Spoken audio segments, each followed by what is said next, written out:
Good morning बच्चों। मैं Dinesh Kumar, TGT physical education, केंद्रीय विद्यालय पन्ना। आज की क्लास में आपका स्वागत है। आज की क्लास में हम आपको पढ़ाएंगे शारीरिक शिक्षा की धारणा, जो हमारा फर्स्ट है कॉन्सेप्ट ऑफ फिजिकल एजुकेशन। तो आइए इसके बारे में हम जानते हैं विस्तृत रूप से।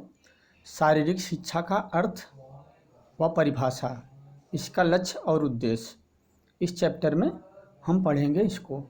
तो सर्वप्रथम हम पढ़ेंगे शारीरिक शिक्षा की परिभाषा। तो हम एक एक पॉइंट ऐसे समझते चलेंगे। जैसा कि आपको सामने दिखाई दे रहा है कि शारीरिक शिक्षा का अर्थ व परिभाषा, meaning and definition of physical education. तो पृथ्वी के लोगों के लिए शारीरिक शिक्षा की धारणा नई नहीं है। वास्तव में शारीरिक शिक्षा की जड़ें बहुत पुराने समय में मौजूद थीं। यद्यपि पुराने समय में इसका प्रयोग विभिन्न रूपों में किया जाता था। अलग अलग व्यक्तियों के लिए इसका अर्थ भी भिन्न भिन्न था। वास्तव में शारीरिक शिक्षा शब्द कठिन और विस्तृत आधार वाला है। इसमें कई विचारधाराएं शामिल हैं। आरंभ में शारीरिक शिक्षा शब्द का प्रयोग शारीरिक क्रियाओं के लिए किया जाता था, क्योंकि शारीरिक शिक्षा लोगों के जीवित रहने के लिए आवश्यक थी। लेकिन शारीरिक शिक्षा पर सबसे अधिक बल पुराने समय से यूनान में ही दिया गया। सुकरात, अरस्तु और प्लेटो जैसे दार्शनिकों के विचार थे कि शारीरिक प्रशिक्षण युवाओं के लिए अत्यंत आवश्यक है। पुराने समय में भारतवर्ष में भी शारीरिक क्रियाएं लोगों के जीवन का अभिन्न अंग थीं। इस प्रकार भिन्न भिन्न सभ्यताओं में शारीरिक शिक्षा का अर्थ भी बदलता गया। सामान्यतः शारीरिक शिक्षा को सही अर्थों में नहीं समझा गया। किसी का यह विचार था कि शारीरिक शिक्षा वह है जो शारीरिक शास्त्री करते हैं। कई बार इसे शारीरिक प्रशिक्षण, खेल, शरीर संस्कृति, स्वास्थ्य शिक्षा और मनोरंजन समझा गया। लेकिन वास्तव में शारीरिक शिक्षा इन शब्दों से कहीं अलग है या इन शब्दों से कहीं अधिक है। तो हम आइए समझते हैं शारीरिक शिक्षा को परिभाषाओं के माध्यम से। शारीरिक शिक्षा के अर्थ को निम्नलिखित परिभाषाएं काफ़ी सीमा तक स्पष्ट करती हैं। पहली परिभाषा जो है इसमें यत्सी बक के विचारानुसार शारीरिक शिक्षा के सामान्य कार्यक्रम का एक भाग है, जिसका संबंध शारीरिक क्रिया कलापों द्वारा बच्चे की वृद्धि का विकास तथा शिक्षा से है। यह शारीरिक क्रियाकलापों द्वारा बच्चे की संपूर्ण शिक्षा है। शारीरिक क्रियाएं साधन हैं तथा उनका चुनाव एवं प्रयोग इस प्रकार किया जाता है कि उनका प्रभाव बच्चे के जीवन में प्रत्येक पहलू, शारीरिक, मानसिक, संवेगात्मक एवं नैतिक पक्ष पर पड़े। तो इसको हम फिर से एक बार देखना चाहते हैं बच्चों कि यत्सी बक ने जो शारीरिक शिक्षा की परिभाषा दी है उसके अनुसार क्या है कि शारीरिक शिक्षा के सामान्य कार्यक्रम का एक भाग है। जो हमारा शारीरिक शिक्षा है वो शिक्षा का ही एक सामान्य कार्यक्रम का एक भाग है, जिसका संबंध शारीरिक क्रियाकलापों द्वारा बच्चे की वृद्धि, विकास तथा शिक्षा से है।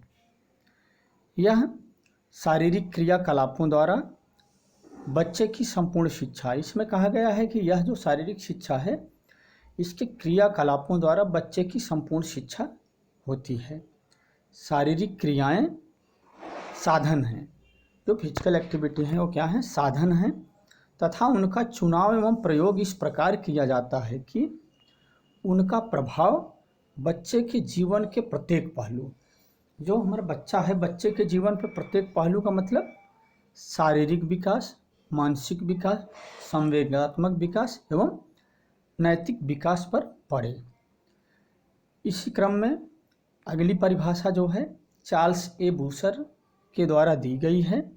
चार्ल्स ए बूचर के अनुसार शारीरिक शिक्षा शिक्षा पद्धति का एक अभिन्न अंग है, जिसका उद्देश्य नागरिकों को शारीरिक, मानसिक, भावनात्मक तथा सामाजिक रूप से गतिविधियों के माध्यम से जो गतिविधियां उनके परिणामों को दृष्टिगत रखकर चुनी गई हों, सक्षम बनाता है। इन्होंने अपनी शारीरिक शिक्षा का अर्थ की परिभाषा इस प्रकार दी है। इसी क्रम में अगली परिभाषा जो है ओबरटयूफर के अनुसार, उनके अनुसार क्या है? ओबरटयूफर के अनुसार शारीरिक शिक्षा उन अनुभवों का सामूहिक प्रभाव है। किन अनुभवों का? जो शारीरिक शिक्षा के माध्यम से आता है। कहा गया है कि शारीरिक शिक्षा उन अनुभवों का सामूहिक प्रभाव है जो शारीरिक क्रियाओं द्वारा व्यक्ति को प्राप्त होती हैं। अगली जो परिभाषा है कैसिडी के अनुसार, उन्होंने क्या कहा है? उन्होंने कहा है कि शारीरिक क्रियाओं पर केंद्रित अनुभवों द्वारा जो परिवर्तन मानव में आते हैं वे ही शारीरिक शिक्षा कहलाते हैं। तो इस प्रकार से सभी जो राइटर्स हैं वो लोग अपने अपने व्यू दिए हैं जो शारीरिक शिक्षा की परिभाषा के लिए। तो इसी क्रम में अगली परिभाषा हम देखते हैं। अगली परिभाषा है जेबी नैश की। जेबी नैश के अनुसार शारीरिक शिक्षा, जेबी नैश के अनुसार शारीरिक शिक्षा शिक्षा के बड़े क्षेत्र का वह अंग है जो मांसपेशियों से होने वाली बड़ी क्रियाओं तथा उनसे संबंधित प्रतिक्रियाओं से संबंध रखता है। अगली परिभाषा है जेएफ विलियम्स व ब्राउन बेल के अनुसार। इस परिभाषा को दो लोगों ने दिया है। शारीरिक शिक्षा मानव की शारीरिक क्रियाओं से उत्पन्न ऐसी उपलब्धियां हैं। इन्होंने कहा है कि शारीरिक शिक्षा मानव की शारीरिक क्रियाओं से उत्पन्न ऐसी उपलब्धियां हैं जो किसी विशेष लक्ष्य को लेकर चुनी और कराई गई हों। इसी क्रम में अगली परिभाषा हम देखते हैं सीसी कोवेल के अनुसार शारीरिक शिक्षा व्यक्ति विशेष के सामाजिक व्यवहार में वह परिवर्तन है। इन्होंने कहा है कि शारीरिक शिक्षा व्यक्ति विशेष के सामाजिक व्यवहार में वह परिवर्तन है जो मांसपेशियों तथा उनसे संबंधित बड़ी गतिविधियों की प्रेरणा से उपजता है। अगली परिभाषा जो है सीएल ब्राउन वेल के अनुसार जो है शारीरिक शिक्षा उन परिपूर्ण एवं संतुलित अनुभवों का जोड़ है। शारीरिक शिक्षा उन परिपूर्ण एवं संतुलित अनुभवों का जोड़ है जो व्यक्ति को बहुपेशीय प्रक्रियाओं में भाग लेने से प्राप्त होते हैं एवं उसकी अभिवृद्धि और विकास को चरम सीमा तक बढ़ाते हैं। तो इस प्रकार से अलग अलग लोगों द्वारा अलग अलग परिभाषाएं बताई गई हैं किसका? शारीरिक शिक्षा के अर्थ का। और जो हमारी अगली परिभाषा है वो क्या है? भारतीय शारीरिक शिक्षा तथा मनोरंजन केंद्रीय सलाहकार बोर्ड के द्वारा, जो हमारा भारतीय शारीरिक शिक्षा है तथा मनोरंजन के केंद्रीय सलाह बोर्ड हैं, उनके द्वारा शारीरिक शिक्षा की परिभाषा क्या दी गई है? उनके द्वारा यह गई है कि शारीरिक शिक्षा ही है, मीन्स जो हमारा नॉर्मल एजुकेशन है, नॉर्मल शिक्षा है, ये बताए हैं कि शारीरिक शिक्षा ही है। उसी की भांति है यह वह शिक्षा है जो बच्चों के संपूर्ण व्यक्तित्व तथा उसकी शारीरिक प्रक्रियाओं द्वारा उसके शरीर, मन एवं आत्मा के पूर्ण रूपेण विकास हेतु दी जाती है। इसको बच्चों एक बार हम पुनः देखेंगे। शारीरिक शिक्षा ही है, मीन्स जैसे हम नॉर्मल एजुकेशन लेते हैं, नॉर्मल पढ़ाई पढ़ते हैं, वो भी इसी की भांति है। इसके द्वारा बच्चों के ऊपर क्या प्रभाव पड़ता है यह बताया गया है कि यह वह शिक्षा है जो बच्चों के संपूर्ण व्यक्तित्व तथा उसकी शारीरिक प्रक्रियाओं द्वारा उसके शरीर, मन एवं आत्मा, क्या कहा गया है, शारीरिक प्रक्रियाओं द्वारा उसके शरीर, मन एवं आत्मा के पूर्ण रूपेण विकास हेतु दी जाती है। तो इस प्रकार से डिफरेंट लोगों द्वारा या भिन्न भिन्न लोगों द्वारा शारीरिक शिक्षा की परिभाषाएं दी गई हैं। आगे हम इसको विस्तार से और जानते हैं। अगले पैराग्राफ में है,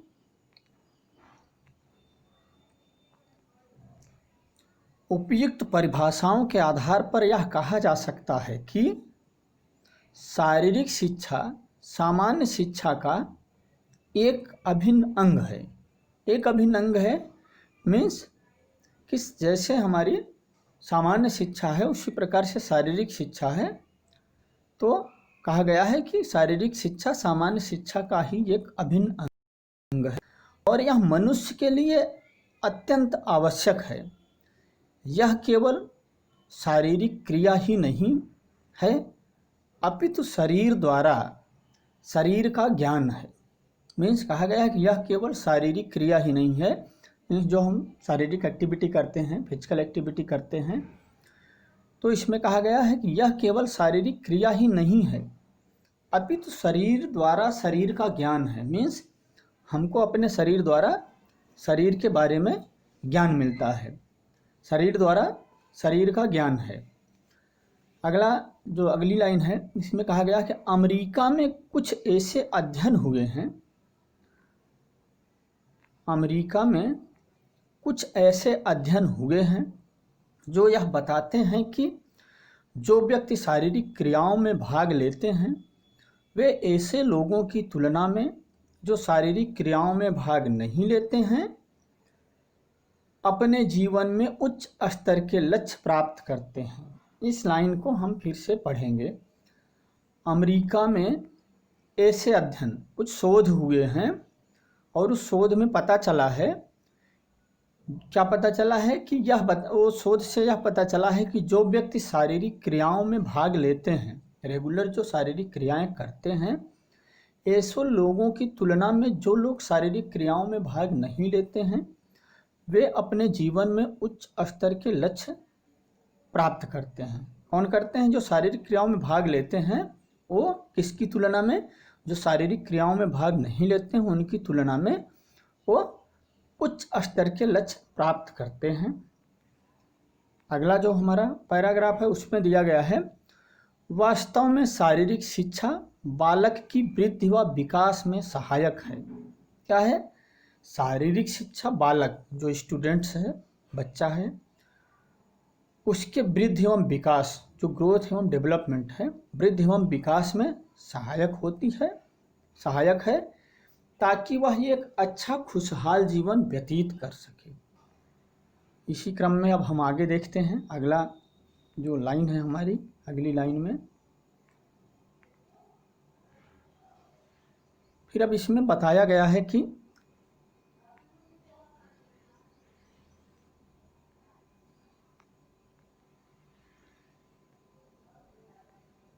अंत में हम यह कह सकते हैं या अंत में हम कह सकते हैं कि शारीरिक शिक्षा केवल शारीरिक विकास में ही सहायक नहीं है बल्कि यह मानसिक, सामाजिक और संवेगात्मक विकास में सहायक है। तो बच्चों, इस प्रकार से जो विभिन्न लेखकों के माध्यम से, शारीरिक शिक्षा सलाहकार बोर्ड के माध्यम से, तमाम तरीक़ों से जो शारीरिक शिक्षा के अर्थ की परिभाषा के माध्यम से समझाया गया है, उसके अंत में ये बताया गया है कि हम कह सकते हैं कि शारीरिक शिक्षा केवल शारीरिक विकास में ही सहायक नहीं है बल्कि यह मानसिक, सामाजिक और संवेगात्मक विकास में भी सहायक है। अब हम अगला पॉइंट पढ़ते हैं, इसी क्रम में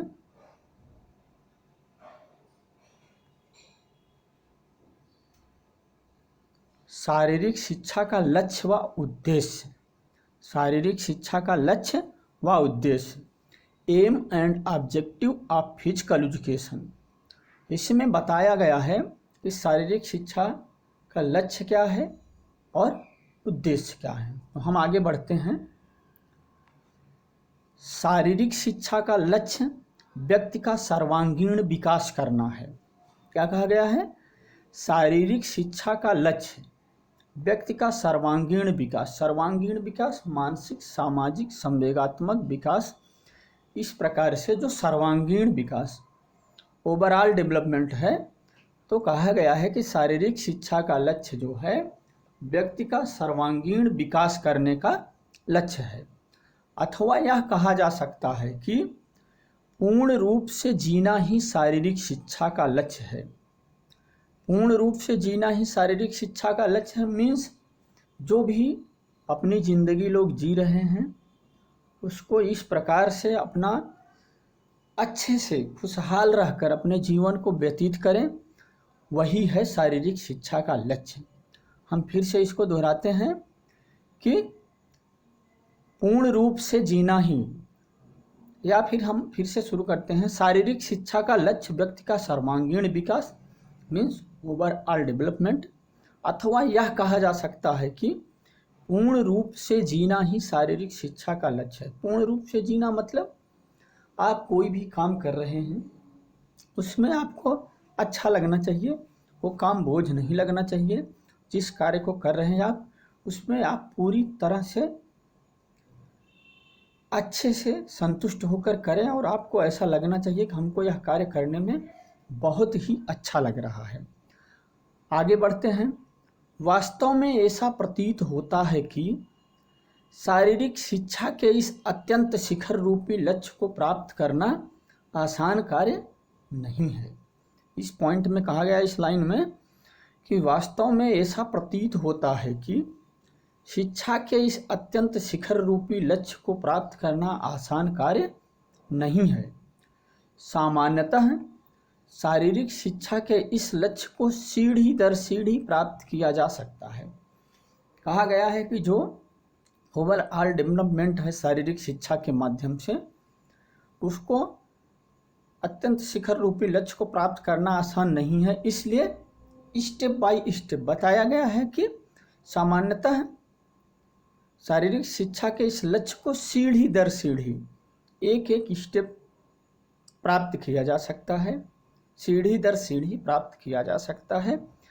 यही सीढ़ियाँ वास्तव में शारीरिक शिक्षा के उद्देश्य होते हैं। मीन्स हम थोड़ा थोड़ा शारीरिक शिक्षा के बारे में ज्ञान प्राप्त कर अपने जीवन में खुशहाल जीवन जीने के लिए सीढ़ी दर सीढ़ी हम इसे प्राप्त कर सकते हैं।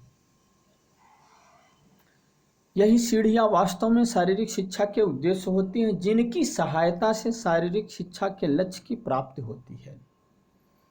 इसीलिए कहा गया है कि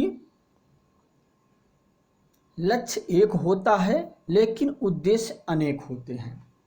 इसमें कहा गया है कि लक्ष्य एक होता है, जो हमारा गोल है, लक्ष्य है, वो एक है, लेकिन उद्देश्य अनेक। उस लक्ष्य तक पहुंचने के लिए हम अनेक उद्देश्यों के माध्यम से लक्ष्य तक पहुंच सकते हैं। अगला पॉइंट है, अगला पैराग्राफ में सुप्रसिद्ध शारीरिक शिक्षा शास्त्री जे.एफ. विलियम का कहना है। तो आइए देखते हैं उनका क्या कहना है। सुप्रसिद्ध शारीरिक शिक्षा शास्त्री जे.एफ. विलियम का कहना है कि शारीरिक शिक्षा का उद्देश्य एक कुशल एवं योग्य नेतृत्व देना तथा ऐसी सुविधाएं प्रदान करना है जो किसी एक व्यक्ति या समुदाय को कार्य करने का अवसर दें और वे सभी क्रियाओं में शारीरिक रूप से तथा संपूर्ण मानसिक रूप से उत्तेजक एवं संतोषजनक और सामाजिक रूप से निपुण हों। उनके अनुसार व्यक्ति के लिए केवल उन्हीं क्रियाओं का चयन करना चाहिए जो शारीरिक रूप से लाभदायक हो। इस पैरा को हम फिर से पढ़ेंगे। सुप्रसिद्ध शारीरिक शिक्षा शास्त्री या विलियम के द्वारा कहा गया है कि शारीरिक शिक्षा का उद्देश्य एक कुशल एवं योग्य नेतृत्व देना। शारीरिक शिक्षा का उद्देश्य यह है कि कुशल एवं योग्य नेतृत्व देना है तथा ऐसी सुविधाएं प्रदान करना है जो कि किसी एक व्यक्ति या समुदाय को कार्य करने का अवसर दें और वे सभी क्रियाओं में शारीरिक रूप से तथा मानसिक, जिस क्रिया में लोग जुड़ना चाहते हैं उसमें क्या है, शारीरिक रूप से तथा संपूर्ण मानसिक रूप से उत्तेजक मीन्स उसको करने के लिए खूब बढ़िया से इच्छुक हो, उत्तेजक एवं संतोषजनक, जो कार्य को करें उत्तेजना से करें और संतोषजनक मीन्स उसको करने में एक उत्साह होना चाहिए। उत्तेजक एवं संतोषजनक और सामाजिक रूप से निपुण हों। उनके अनुसार व्यक्ति के लिए केवल उन्हीं क्रियाओं का चयन करना चाहिए। किसके अनुसार? जे.एफ. विलियम्स के अनुसार व्यक्ति को उन्हीं क्रियाओं का चयन करना चाहिए जो शारीरिक रूप से लाभदायक हों। मीन्स ऐसी एक्टिविटी कोई ना चूज किया जाए या चयन किया जाए जो शारीरिक रूप से लाभदायक ना हो। अगली परिभाषा जो है मिनिस्ट्री ऑफ एजुकेशन के अनुसार, ये हम परिभाषा किसके लिए पढ़ रहे हैं? शारीरिक शिक्षा के लक्ष्य व उद्देश्य के लिए ये परिभाषा है। तो मिनिस्ट्री ऑफ एजुकेशन के अनुसार हम देखते हैं कि शारीरिक शिक्षा का लक्ष्य प्रत्येक बालक को शारीरिक, मानसिक और भावनात्मक रूप से तंदुरुस्त बनाना है। क्या है? शारीरिक शिक्षा का लक्ष्य, जो शारीरिक शिक्षा का लक्ष्य है वो प्रत्येक बालक, जितने भी बच्चे हैं उनके लिए क्या है, प्रत्येक बालक को शारीरिक रूप से, मानसिक रूप से, भावनात्मक रूप से तंदुरुस्त बनाना है और उसमें व्यक्तिगत व सामाजिक गुणों का विकास करना होना चाहिए। इसमें उस बच्चे में या जिन्होंने शारीरिक शिक्षा के माध्यम से बच्चों को बता रहे हैं, कुछ कह रहे हैं कि व्यक्तिगत व सामाजिक गुणों का विकास करना होना चाहिए ताकि वह लोगों के साथ खुशी से रहकर, ऐसे सामाजिक गुणों का विकास करना है, व्यक्तिगत गुणों व सामाजिक गुणों का विकास करना होना चाहिए, क्योंकि ताकि वह लोगों के साथ खुशी से रह सकें और उसे अच्छा नागरिक बना सकें। जो बच्चा है उसको ऐसी शिक्षा देनी चाहिए, शारीरिक शिक्षा, कि जो वह सामाजिक और मानसिक रूप से, व्यक्तिगत रूप से खुश रहे और लोगों के साथ अच्छा व्यवहार करते हुए समाज का विकास कर सके। अगली पंक्ति है जो शारीरिक शिक्षा जगत में, जो शारीरिक शिक्षा जगत है, जो सारे विश्व शारीरिक शिक्षा में बताया गया है, तो शारीरिक शिक्षा जगत में विद्वानों ने अपने विचारानुसार शारीरिक शिक्षा के विभिन्न उद्देश्य बताए हैं। तो इस प्रकार से अलग अलग लोग अलग अलग तरह की परिभाषाओं को बताए हैं। तो इस प्रकार से हम देखते हैं कि अगले पॉइंट में क्या है। तो जिस प्रकार से लोगों ने समझाया है, विद्वानों ने समझाया है शारीरिक शिक्षा के लक्ष्य और उद्देश्य को, शारीरिक शिक्षा के अर्थ को, तो हम अगला इसी क्रम में अगली परिभाषा देखते हैं जो है एच. क्लार्क के अनुसार। एच. क्लार्क ने 3 भागों में विभाजित किया है। क्या है? शारीरिक शिक्षा के लक्ष्य और उद्देश्य को 3 भागों में विभाजित किया है। तो आइए देखते हैं। एच. क्लार्क के अनुसार, एच. क्लार्क ने उद्देश्यों को निम्नलिखित 3 भागों में विभाजित किया। जो शारीरिक शिक्षा के उद्देश्य हैं उनको 3 भागों में विभाजित किया गया है उनके द्वारा। पहला क्या है? शारीरिक स्वास्थ्य में वृद्धि।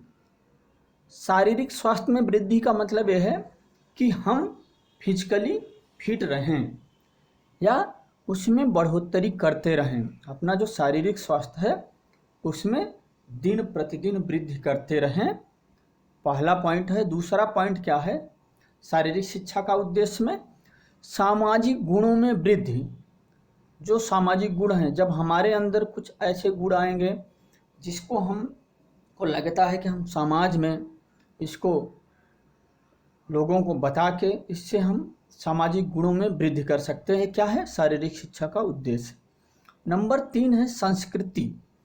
जो हमारी संस्कृति है, कल्चर है, हम उसका डेवलपमेंट कर सकते हैं किसके माध्यम से? शारीरिक शिक्षा के माध्यम से। तो इस प्रकार शारीरिक शिक्षा के उद्देश्य को 3 भागों में विभाजित किया है या क्लार्क ने। शारीरिक स्वास्थ्य में वृद्धि हो, सामाजिक गुणों में वृद्धि हो, संस्कृति में वृद्धि हो। अगला जो है हमारा पॉइंट है बुक वाल्टर के अनुसार। जो बुक वाल्टर हैं ये भी एक राइटर हैं, इन्होंने शारीरिक शिक्षा के उद्देश्य को 3 भागों में विभाजित किया है। पहला है स्वास्थ्य। शारीरिक शिक्षा का पहला उद्देश्य होना चाहिए कि सभी लोग स्वस्थ रहें, स्वस्थ हों। नंबर 2 है फालतू समय का उचित प्रयोग। जो हमारे पास खाली समय है उसका उचित प्रयोग हो, किस चीज़ के माध्यम से? शारीरिक शिक्षा के माध्यम से। शारीरिक शिक्षा के उद्देश्य में इस चीज़ को बताया गया है कि फालतू समय का उचित प्रयोग। जो हमारे पास खाली समय है उसमें हम कुछ अच्छा कर सकें, कुछ खेल सकें, कुछ व्यायाम कर सकें, या कुछ अच्छा चीज़ ऐसा करें कि जो हमारे लिए लाभदायक हो।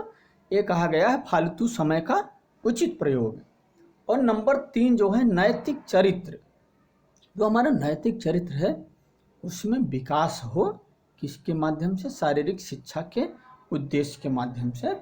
मीन्स शारीरिक शिक्षा का उद्देश्य यह है कि लोग स्वस्थ हों, जो लोगों के पास फालतू समय है उसका उचित प्रयोग करें, और नैतिक चरित्र जो उनका नेचर है, जो उनका व्यवहार है, उसमें विकास हो। इसी क्रम में अगले राइटर के कथन को हम देखते हैं। हेथरिंगटन ने 5 उद्देश्य बताए हैं। किस चीज़ के? शारीरिक शिक्षा के उद्देश्य को हेथरिंगटन ने 5 उद्देश्य बताए हैं। वो क्या क्या उद्देश्य हैं? तुरंत तात्कालिक उद्देश्य। मीन्स जो है शारीरिक शिक्षा के माध्यम से जो हमारा उद्देश्य हो तात्कालिक रूप से पूर्ण हो। दूसरा है दूरवर्ती उद्देश्य। एक तो तुरंत हम शारीरिक शिक्षा से क्या लाभ ले सकते हैं, शारीरिक शिक्षा से के उद्देश्य यही है कि उससे हम तात्कालिक लाभ लें, तात्कालिक उद्देश्य होना चाहिए। और दूसरा है दूरवर्ती, हमको काफ़ी लंबे समय के बाद तक इस शिक्षा से क्या लाभ होगा उसका उद्देश्य होना चाहिए। विकासात्मक उद्देश्य, शारीरिक शिक्षा से हम कितना अपने आप को विकसित कर सकते हैं, कितना अपने समाज को विकास दे सकते हैं, इस प्रकार से है कि विकासात्मक उद्देश्य। और सामाजिक स्तर का उद्देश्य, इस शारीरिक शिक्षा के माध्यम से हम सामाजिक स्तर पर कितना विकास कर सकते हैं लोगों का, अपने समाज का। और 5वां पॉइंट ये है कि शारीरिक स्थिति का नियंत्रण।